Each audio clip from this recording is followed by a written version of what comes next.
6, my burp wouldn't come out. Damn it. Again, it's because it took too long. I see. You can't really bank a burp.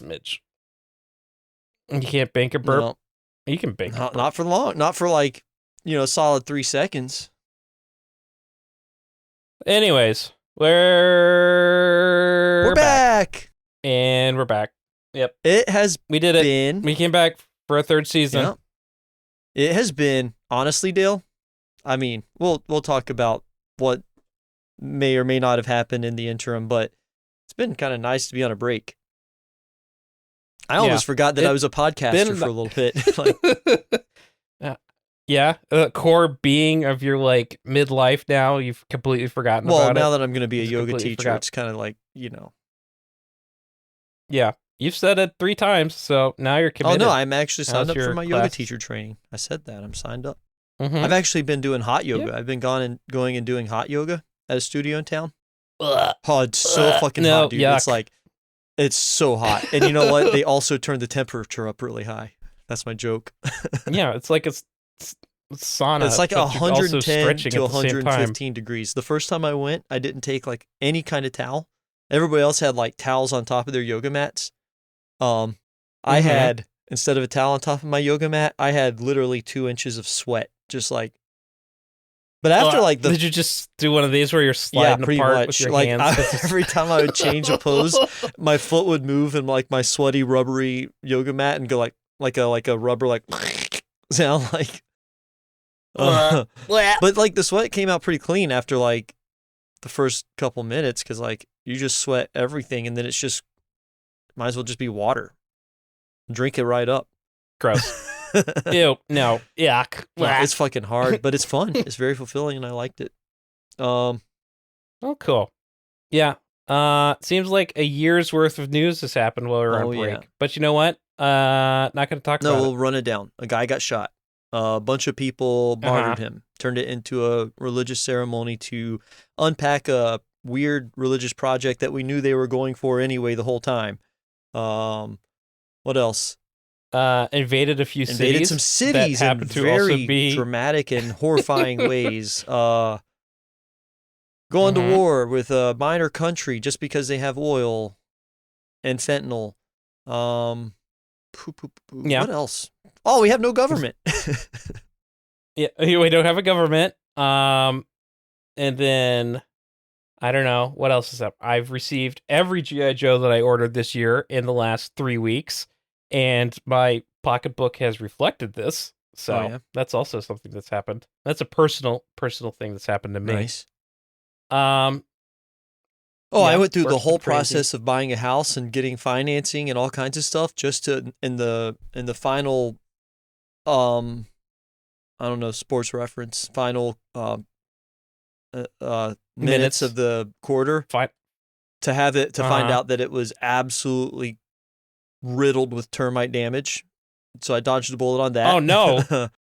No. You didn't tell me that. No, I didn't. I've been so busy, man. Buying a house is a lot of fucking work.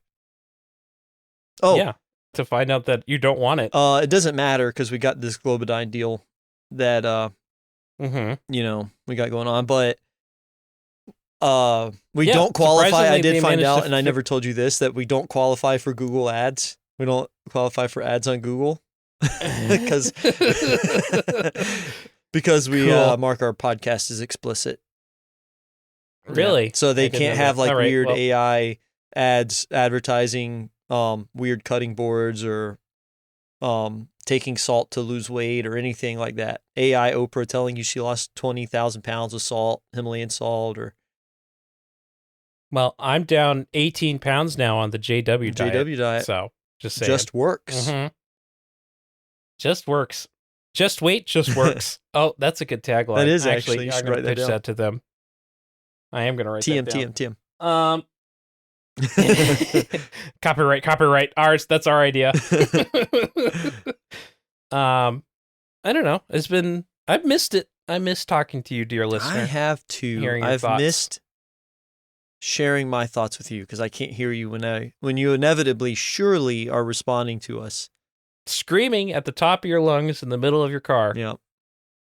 I hear you. What are these guys? psychically hear Smart you. stupid or stupid smart? I can't tell. Nobody knows. Can't tell. Nobody knows. But yeah, first new episode of the season. Season 3. Season 3. Longer season this time. Gonna be a full year. Gonna be a full year. Full calendar year. 13-month calendar year, that is. 13 month, exactly. Dear listener. Exactly 13 dispatches in this season, which are, wait, no. Mm-hmm. Yeah, that's the same number as every season, the same, except it's going to be spread out over a year. So exactly 26 memos and 13 whole bits. That's going to be a lot. Yeah, it's still less work for us. And we need more participation in things like Dispatch County Swap Talk. You guys need to call in, make it funny or not. Yeah. Sell us your shit. Sell us your shit. But we have other bits that you may be able to call Real into. science. Participation is going to be galore on this season 3. Season 3 of the revamped Dispatches from Post Reality. Maybe we'll play a role-playing game. Maybe we'll do read you a book. A session with Ivo. Maybe we'll have him come in and do a session with everybody. Maybe if you guys are good, I'll give you a yoga session. My yoga, when I do my yoga, it's really hard. That's all. Just so you know. Now do 15 pull-ups. We're going to throw in yoga deep end. What? 15 pull-ups? What are you doing? Calisthenics? Yeah, I like to put pull-ups in my yoga. CrossFit? Yeah. Okay, we're going to call this one the crouching bro. So we're going to have to grip the bar and pull up as hard as you can. You broke up there, so I laughed like I heard you, but really all I heard was like a Matrix voice. Yeah, that's fine. I said the yoga pose is the crouching bro while you're doing pull-ups. Oh, nice. Mm-hmm. So yeah, lots of things, lots of fun things. But this memo, we're just going to take it easy because we got a new partner. Somehow they fixed the legalities of the podcast, so no more illegal podcasting for us. CIA so we're does on the not up really care if you listen to it. They probably still are tracking whether you are, but they're tracking all of us, listener. Mm-hmm. But I don't know if it's going to be easy, Dale. Is anything light or easy anymore? That's what I've been. That's kind of the energy I've been dealing with this last over this break with all this news that we just kind of like lightning rounded through. You know the crazy thing about all this news? It hasn't stopped, Dale. Hasn't slowed down. I'm sure between now and when we release this, there's going to be 5 other crazy things that we don't talk about. Yeah, probably. I have done some deep reflection on this is just real talk, what it means to be a podcaster in times like this, what it means to commentate on, let's just call it what it is, the fucking Fourth Reich coming into power. I mean, what does it mean? Like, should I say that? I'm shaking my head as a no. Probably not. But I mean, it's hard, and it's a lot of bad things, folks, but also a lot of good things. The world is as positive as you choose to make it. If you just stare at your navel. Can't. It's down in there. Too far. I don't know. I've been doing a little reflecting too, and I'm going to double down on what I said in the Discord. I said, really, it's just going to come down to finding your group of people. That's kind of our treatise since we started this. I loved what you said actually in the Discord. I know by the time this comes out, that's going to be pretty old. You can just scroll up. But I agree. The way through this is community and finding your alternate path through it. I mean, I don't think the old paths are going to stick around very well. Quit your job, go teach yoga. Nobody is going to help you. Well, we'll help so you you're gonna have if we have the yourself. means and the distance from you to do so. Personally, not as a podcast. I don't know. Give us $5 a month and we might help you as the podcast. Yeah. If enough of you gave us $5 a month that we could build a pool and help people, we would do that. With whatever's left over after, We got legal We get fees, tattoos. $350 And now a that month. once I start making money with the podcast, I'll be like, I can buy car parts and get tattoos. Yeah, Josh is going to look like the Puzzle Man by the end of the season. Oh, Dale. Hmm. What are we talking about? I don't know. What are we talking about? I've got some articles, but going into this, you said we could keep it light because it's short and, I don't know. We could do a few articles. I feel like that's what they're missing. We could talk about the judge's house, which was definitely not burned down. That burned down. Oh, I haven't even seen that. Or one. we could talk about how the energy department is going to ban the words like climate change in admissions. Yeah, I'm tired of hearing those words. Yeah, me too. Although emissions is we fun. could talk about how Florida is going to end all vaccine mandates. We could talk about that. Yeah. I don't know what else we got. Oh, I have 4 articles. I have 5 articles that kind of summarize a lot of what's going on. So we could do that. All right, hit me with them. You want to do that? That's good. Yeah, we can also talk about how the French government collapsed again. Macron this week is not doing. Or we could talk about the Japanese Margaret Thatcher that has just come into power as the prime minister.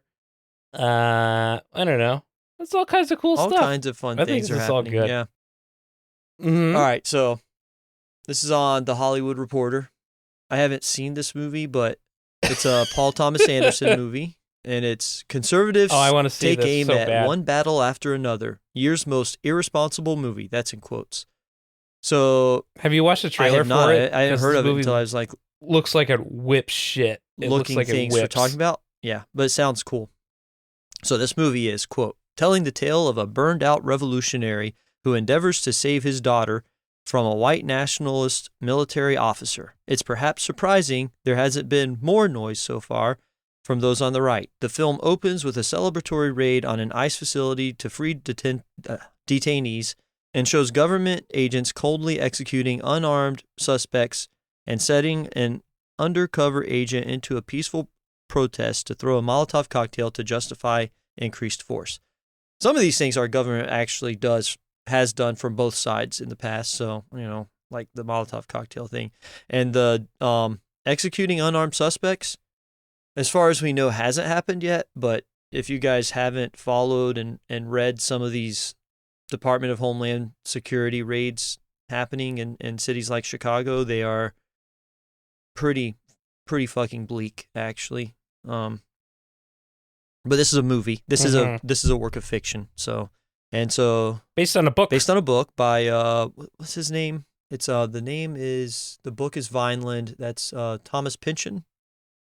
Yeah, this is supposedly one of his more accessible books. Yeah. I think I started to read this book at some point, and I just never did. So then this article goes on with a bunch of quotes. I have a great one here from Ben Shapiro. We'll just read this one because it's a good, just a good weather vane. So, do you want to read it? Do you have a good Ben Shapiro voice? You can. If you want to share it, I can read it. Yeah, I'll share it. I get a real fast talking nasally voice, and what you see here is that the liberals just want to make sure that you're watching these movies and get a really good. Yeah. Mm-hmm. So let's quote. Well, you can pair, what the fuck? You can put together, you see there's parts where it's quote here and then picks it back up here. Stuff like that. You go ahead and make what you want out of this paragraph. Why is it doing this? You make what you want out of this paragraph, Ben. All right, let me move this over here so I can see it better. You can make excuses for it, but basically, the film, an apologia for radical left-wing terrorism, and that's what it is. Said Ben Shapiro, who predicted the film will win all the Academy Awards due to its politics. It has the subtlety of a brick. The basic suggested is a conspiracy theory in which the United States is run by white supremacist Christian national. Oh wait, is that? That's it. Yeah, still reading? No, that's. Okay. The basic suggestion is a conspiracy theory in which the United States is run by white supremacists, Christian nationalists, and all the people of color, and a few nice, incomplete fellow travelers. Incompetent. Okay. And a few nice, incompetent fellow travelers are going to take on the entire system, and that system must be taken on the cost of a family, and the cost of friendships, and the cost of decency, and the cost of basic human capacity for success. It is better, in other words, to be a complete loser who wastes his life bombing things randomly in order to free illegal immigrants to run willy-nilly across the border than it is to be a productive citizen. Good. And how do you like my bit? That's good. That's good. Bleak. That one's bleak. You know why? It's because our government is those things, kind of. I mean, that's pretty much. I don't know. Like, all the other quotes are basically that. I don't think it matters because the government shut down. I mean, no, it doesn't matter. So this is I've got kind of a theme, and it's fascinating to me that this is a movie because in some ways there's an element of role playing in this. Like people are role playing. Like now in Florida, you can just open carry. You know that?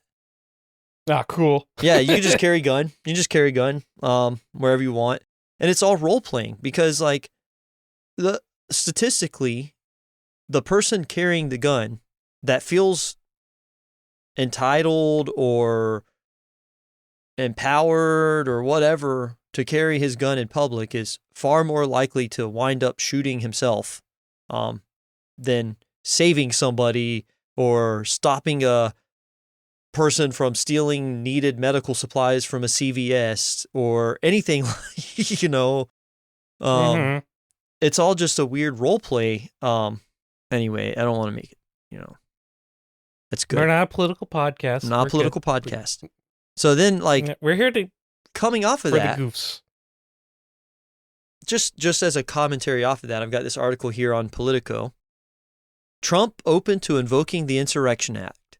Donald Trump on Monday said he would consider using the Insurrection Act to deploy the military if federal courts prevented him from deploying the National Guard to protect federal buildings and conduct law enforcement operations. The comments came a day after a federal judge blocked the president from sending National Guard troops to Portland, Oregon, which Trump claims has been taken over by left-wing, quote, domestic terrorists. So it's fascinating that we have a movie, you know.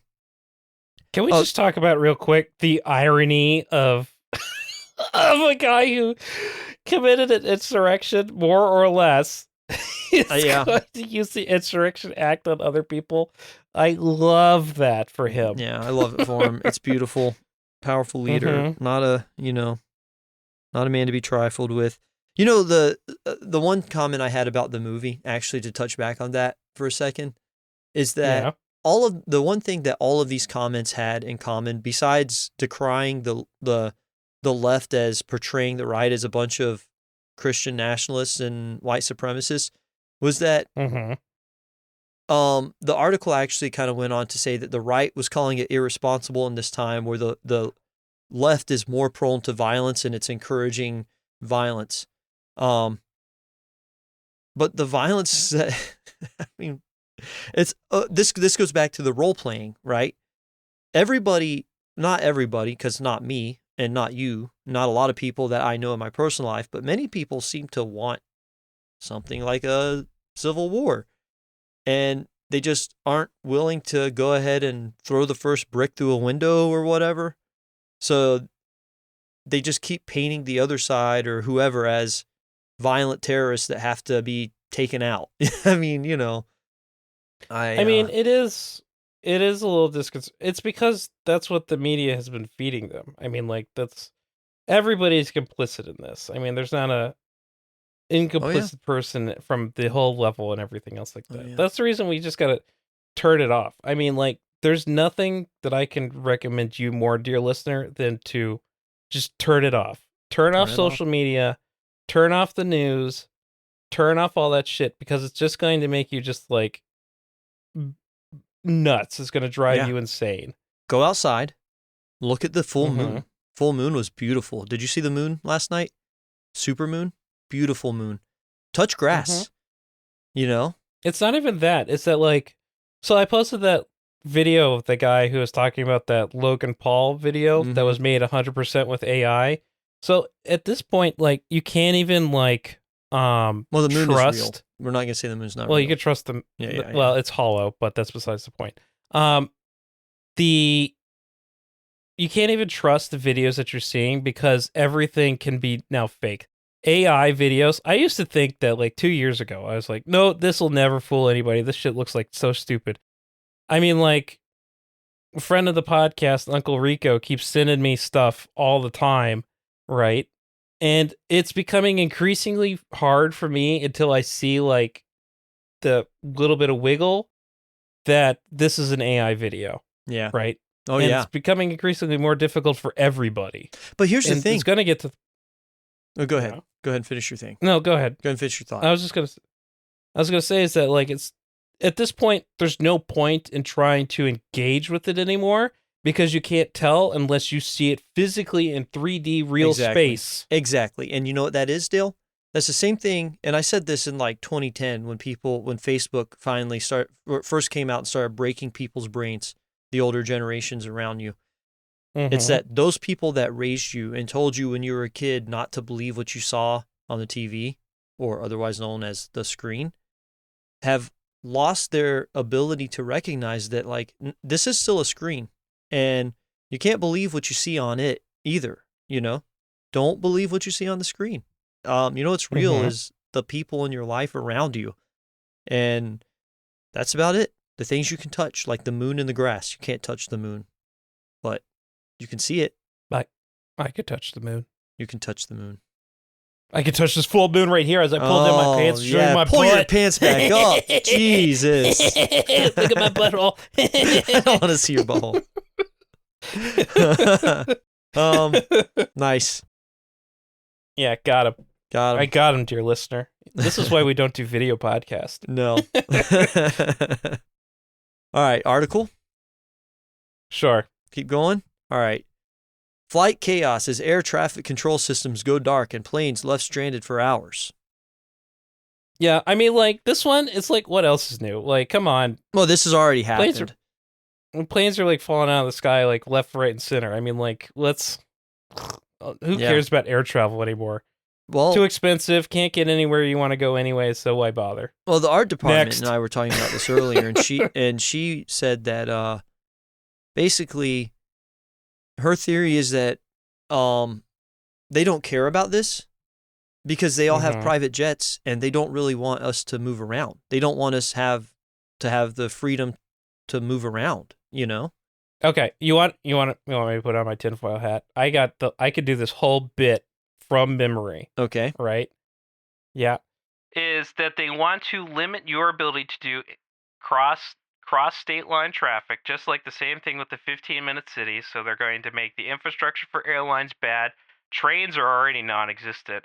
The roads are already all tore up and stuff like that. The reason that they don't put money into infrastructure is to prevent your ability to travel around. So when they lock down the cities and everything else and put you into the 15-minute city concentration camps, you will not be able to get anywhere. You will not be able to escape. You will not be able to do anything else but take the mark of the beast and then be part of the control grid. I could do this whole bit from memory, Joshua. Yeah. Have you, so this is another thing that happened on our break. Like there's, first of all, not only is our own government being completely ineffectual with this regime, right? There's nobody in our government that has the will to power to stand up and actually do anything. And people are so pacified and drugged out of their mind or just straight up stressed out. Like there's so much going on in your life that you don't, with the information density, this is the themes of the podcast, that how do you have the ability and the time to deal with this stuff? And nobody's doing anything about it. And nobody will do anything about it. That's domestically. But globally, Europe is fine with Trump. Like the rest of the world is not coming to save you because they're touting Trump's Gaza peace plan. And when you look into the details of the Gaza peace plan, it's like, if you can prove you're not Hamas, I'm sure that will be a litmus test that'll be fun to pass. You'll get a voucher for your house that was bombed into oblivion. And it'll be like it'll be the first 15-minute city, but it's going to be Gaza's been a concentration camp for a long time, arguably. And well, it's just, it's not even that like the Europeans are cool with it. I'm gonna steal your point for a second. It's that everybody has their own problems at the moment. This is not when like everybody's like, oh well, the U.S. is falling apart and all this other stuff. Is that this is not a U.S. problem by itself, right? Everywhere is falling apart. You haven't been able to get a letter sent to you in Canada for like 2 months because of the postal strikes, right? Yeah. The British Isles are like completely underwater with the policies and stuff that's going on over there, right? They're trying to take everything that Trump's doing and turning it up tenfold. The government of France has collapsed. I mean, Italy has corruption all over the place. The Chinese have ostensibly the best thing going at the moment, but they're under like a tremendous amount of problems with the like debt crisis that they're having with the housing markets. They're like not being able to send stuff to places. You know, the Middle East is all kinds of still screwed up. I mean, the Saudis are did you see the thing about the Saudi like comedy tour and stuff like that? Yeah, I did. Yeah, the Riyadh comedy tour. And here's the thing about all that. You know what it is? And we've touched on this several times throughout our tenure here. There's only one war. And you know what that is? That's the class war. You know? And that's why you have to find your communities and you have to find your path through by supporting each other and your alternatives. You know, don't look for the corporations to save you. Like, I over the break, I watched a Chris Hedges interview from like, it was an older one, but he was talking about how he saw it as a battle between corporatists and oligarchs. And that's all it is. The libs are corporatists. They think that the rules of society will save them, or that the courts are going to hold value, or, this like edifice of law that we've built is going to do anything to stop all this. Meanwhile, the oligarchs are just scooping it all up, everything they can. And nobody is actually doing anything. You know? Well, I mean, the Democrats aren't going to save you from all of this, because at the end of the day, they will not renounce the evils of capitalism. No. I mean, like, because they're corporatists, and that's it. Like, right? Corporatists and oligarchs. Who loves capitalism? Corporatists and oligarchs. You know, I mean, who benefits from capitalism? Corporatists and oligarchs. You know, the saddest thing in all this is that people like people that you may disparage as deplorable, or people who feel entitled or able to carry a gun in public, they think they have a stake in this idea of capitalism when they're just victims of it, And that's why we have to have our alternative means. Bartering. And like, bartering and giving your favorite podcast $5 a month. Yeah, for yoga lessons. But I mean, I've made this point 1,000. Yeah, okay. I'll let you figure that out. That's your bag. But I made this point before, is that, being a poor person in 1920 was easier than being a poor person in 2020. Oh, yeah. Oh, yeah. And you can come at me with the whole thing. It's like, well, we have the better quality of life and all this other stuff and everything. And like, we have more like stuff, and like stuff does not equal quality of life. No, and it does not. Community and family and people equals quality of life. You can't replace those things with a medical marijuana card. Yeah, It was easier to find a doctor who would treat you in 1920, who would come to your house. He would come to your house, and he would check on you and make sure that you were okay. Yeah. Than it is to have his little find black a doctor. Bag. And nowadays, like, have you been to the doctor recently? Have you like interacted with a medical professional in any capacity? Not since November. I've quit my dentist, which I don't consider dentists to be doctors, but I don't know if we have any dentist fans out there. I don't want to upset them. Don't disparage dentistry. But last time I did go to the doctor, my doctor is really good. I have a very good family practitioner, so Well, you're lucky in that regard, because most people don't have a good family practitioner. No, truly. They don't have a doctor who knows your face and your name. Exactly. And knows your family. I mean, that's actually knowing your family is a huge part of healthcare in general. Like treating a whole family is important because, last article. Well, second to last. Trump threatens no back pay for shutdowns furloughed workers. And here's the quote of the article that I really like from Trump. It really depends on who you're talking about. But for the most part, we're going to take care of our people, he told reporters at the White House. There are some people that really don't deserve to be taken care of, and we'll take care of them in a different way. Well, the whole thing that this shutdown is they're just going to use it as a ploy to just start firing a bunch of people because they couldn't get it done with Doge, so they're going to get it done this way. Yeah. Is that they're going to use they don't want to reopen the government. This is going to be, I predict, and I'm sure that, okay, Nostradamus time on this. We getting all the bits for this memo already. Is that the government's not going to reopen for a whole nother month. It's going to be a whole... I mean, we're recording this 10/7. Congress isn't back until 10/14 to even vote on it in the first place. So we got a whole nother week of this, right? I don't think that they're going to reopen till the November. And even then, I don't think that they're going to reopen till the end of the year. If they open it at all. Because they don't care. This doesn't impact them. They don't want to reopen. They want to use it to get rid of people. Because if they put the screws to the people that are furloughed long enough, they will quit their jobs by themselves because they need money to feed their family. They got no support. The U.S. household has $500 in savings. I mean, that's like 60% of the country. All those people don't have money to wait out a 3-month government closure. It's all by design. This is all by design. It's a conspiracy of incompetence, and they're taking advantage of it. Well, it's not. Well, yeah. It's a conspiracy of incompetence, but maybe not. I mean, there is definitely... It is. I do agree that it is all by design, and that's why... I don't know, man. The healthcare thing, the healthcare costs going up is pretty big. Big enough that, like, Marjorie Taylor Greene has, like, completely... That's what she finally said, like, I'm not in support of this anymore. Because it's going to increase the healthcare costs. It's going to double healthcare costs for many, many, many families.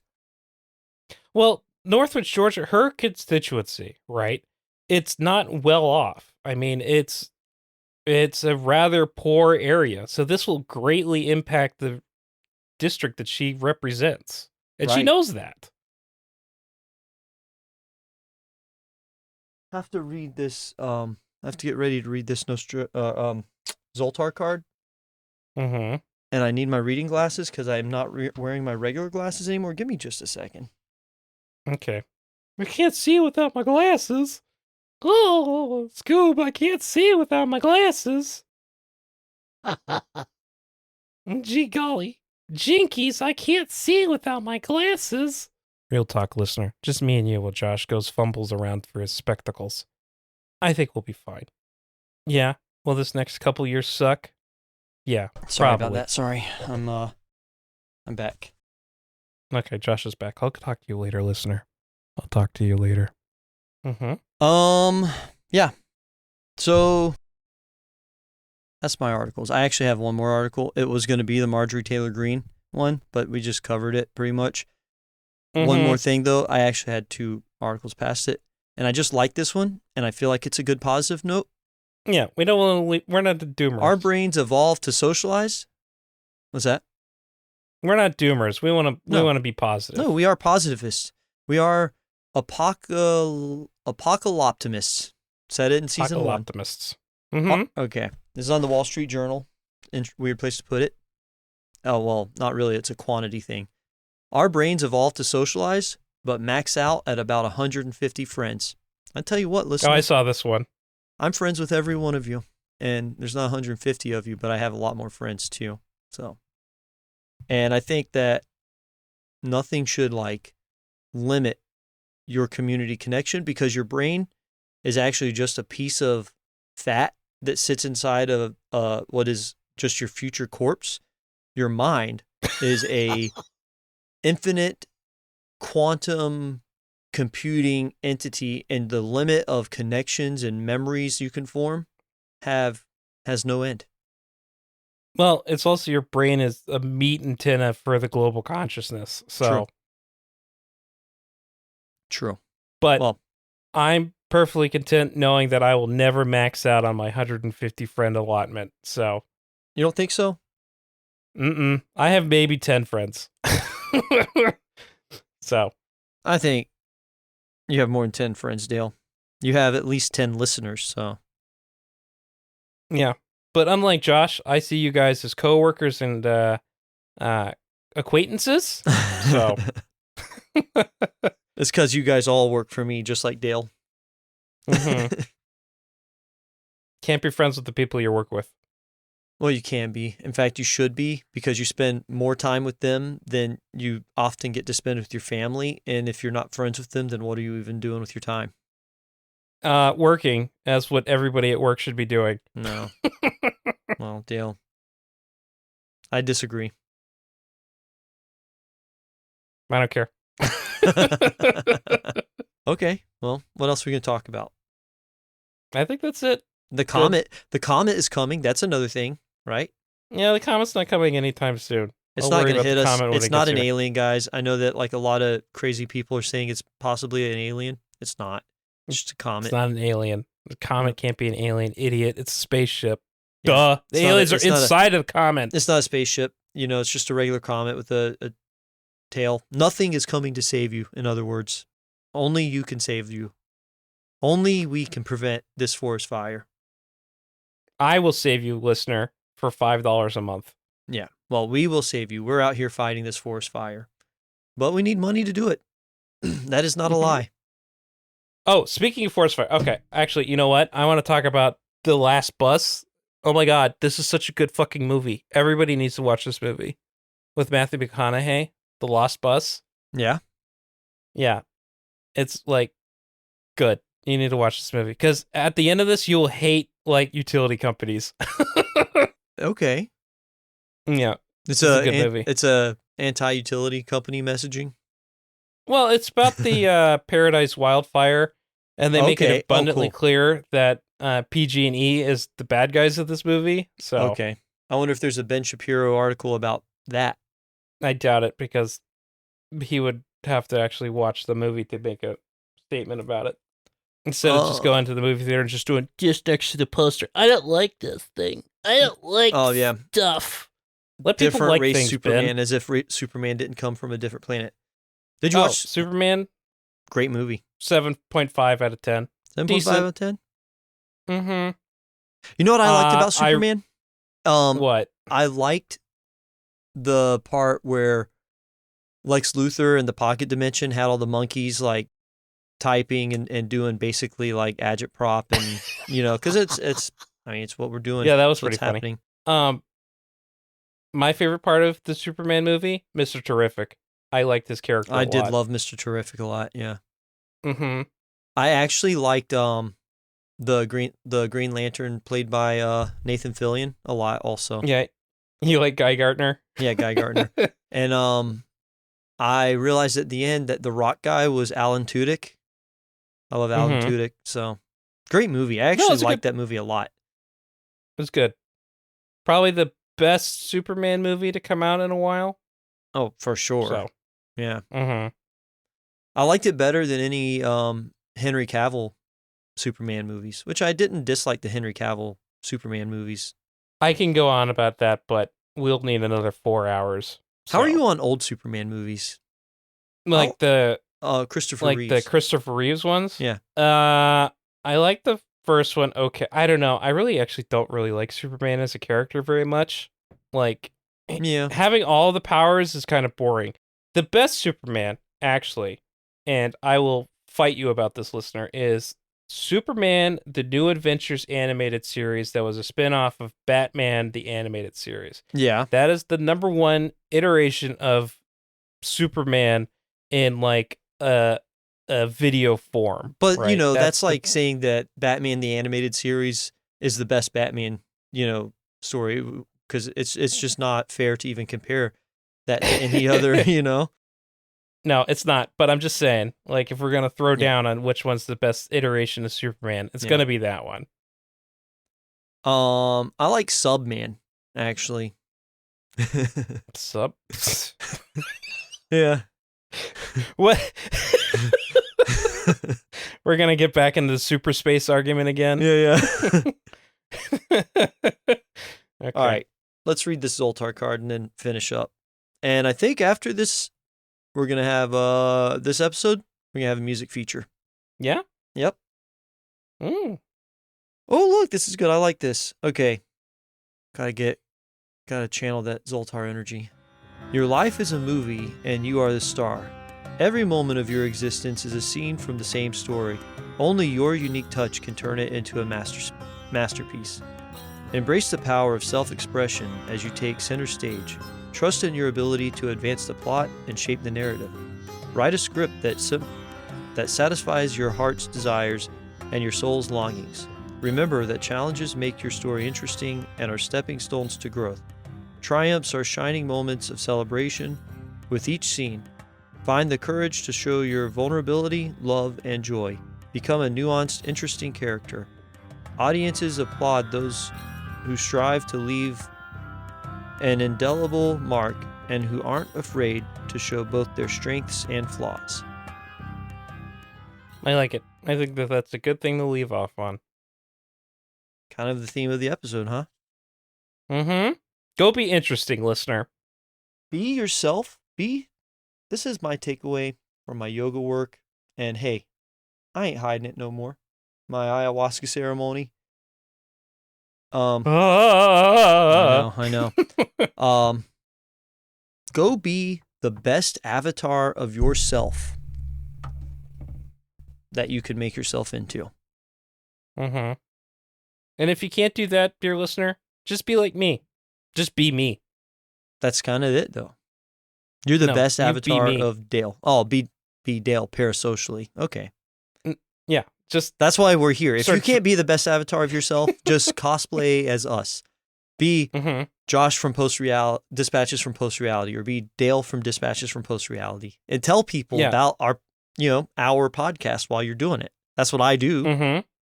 Yeah, square haircut, over 6 feet. Yep. Stubbly beard. I mean, that's what you got to be. Yep. To be me. Or a nice braid under 6 feet. Nice cool mustache. That's what you got to do to be me. Pretty easy. Yep. Spectacles with the little granny tie thing that he has. Only to read Zoltar cards because it's tiny. All right. TTYL for the first time this season, dear listener.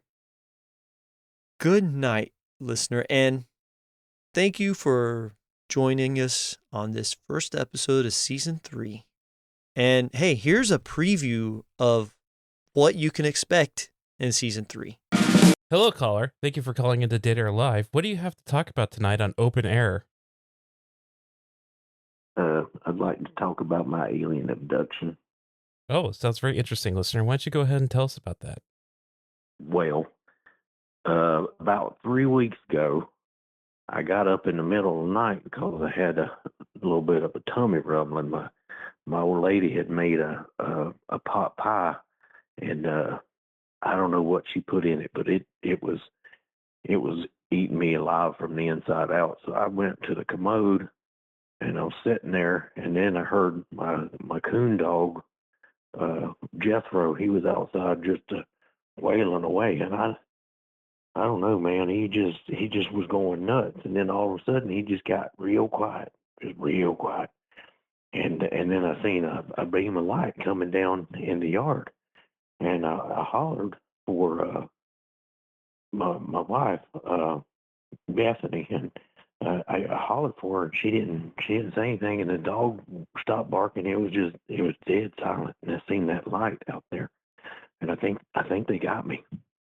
Where did they take you?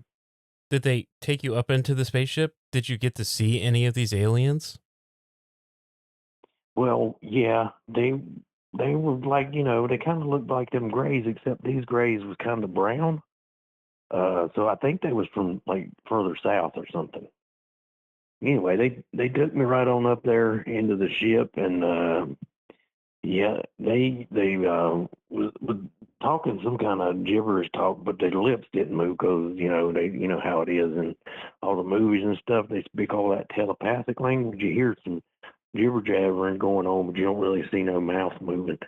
Well, And they were doing some shit like that. What did they say to you? Did they say anything profound? Did you learn anything about them? Well, they basically just told me I forgot to wipe. Was the big part. That was what they kept going on about. They were like, "You just forgot to wipe," and I was like, "Well, man, I don't know what to tell you." I was sitting there, with my belly rumbling like that, and I look outside. There's a crazy light. I didn't think about wiping my ass at the time. I was a little bit worried about what incarnation was going on outside. So, yeah. Okay. But that's all they wanted to talk about was the lack of ass wiping. I don't know, man. I just. Sometimes you get startled by something, you forget to wipe your ass. I see.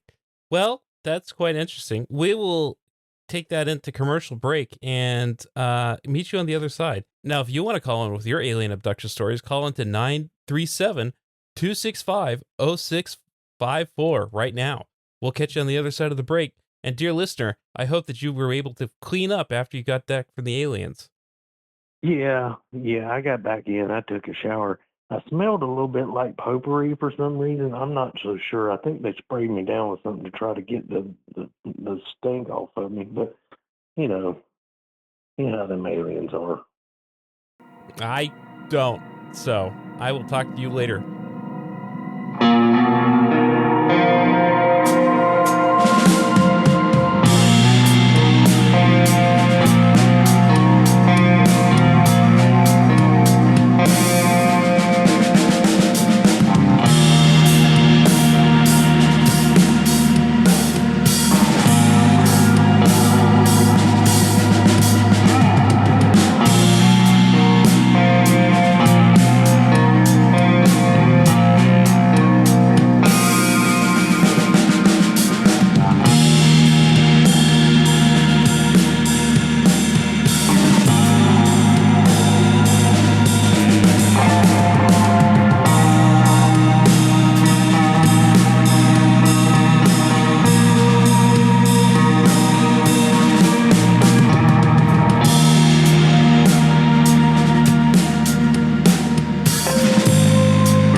On the beach. Here we are. Next to a creek. Yep. Pretty special and in cool the middle place. of the panhandle of Florida. And this is Marissa Walker. And you can find her on Ooh. She's too cool for social media. Like, this is exclusive.